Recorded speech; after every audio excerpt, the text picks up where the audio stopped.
रुको, स्क्रॉल नहीं करना। ये वीडियो तुम्हारे सामने आई, आखिर क्या वजह हो सकती है? क्या तुम काफी दिनों से कोई दुआएं मांग रहे हो और वो कबूल नहीं हो रही? हो सकता है कि अब वो दुआएं तुम्हारी कबूल होने वाली हो, तभी तो ये वीडियो तुम्हारे सामने आई है तुम्हारी, वरना YouTube का एल्गोरिथम ये वीडियो तुम्हारे सामने क्यों लाता? यकीनन तुम्हारी दुआएं अल्लाह ताला कबूल करने वाले हैं। इन दिनों में आखिर ऐसी क्या खास बात है कि अल्लाह तुम्हारी बहुत जल्द दुआएं कबूल वाले हैं? तभी तो ये वीडियो तुम्हारे सामने आई है। तो ये वीडियो एंड तक देखना। जानते हो, कभी तुमने महसूस किया है कि तुम एक ही दुआ बार बार मांग रहे हो लेकिन जवाब नहीं आ रहा? सब सोचते हो मैं इतनी दुआ करता हूं फिर भी क्यों नहीं हो रहा।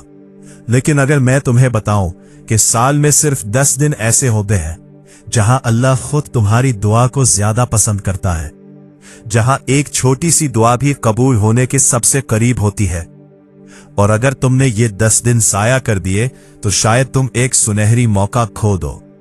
ये है ज़ुल्हज के पहले 10 दिन जो अभी चल रहे हैं। रसूलुल्लाह सल्लल्लाहु अलैहि वसल्लम ने फरमाया, अल्लाह के नजदीक इन 10 दिनों में की गई इबादत से ज्यादा कोई इबादत अफजल नहीं। यानी ये आम दिन नहीं है, ये सुनहरी दिन है।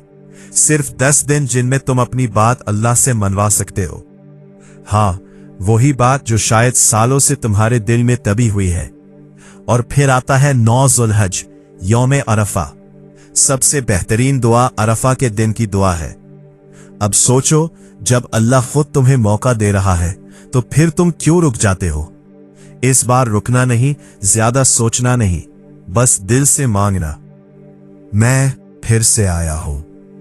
इस बार खाली हाथ वापस नहीं भेजना। और यकीन रखो, कभी कभी अल्लाह देर करता है, लेकिन जब देखता है तो पूरी जिंदगी बदल देता है। अगर तुम भी मानते हो कि अल्लाह की रहमत हर चीज से बड़ी है तो कमेंट में लिखो, या अल्लाह मेरी दुआ कबूल फरमा। और इस वीडियो को सिर्फ आगे मत भेजो, अपने दिल से भी वादा करो कि इन 10 दिनों को जाया नहीं करोगे, क्योंकि शायद यही वो दिन हो जिनमें तुम्हारी बरसों पुरानी दुआएं कबूल हो जाए। क्योंकि अल्लाह तुमसे बहुत मोहब्बत करता है। जज़ाकल्लाह खैर।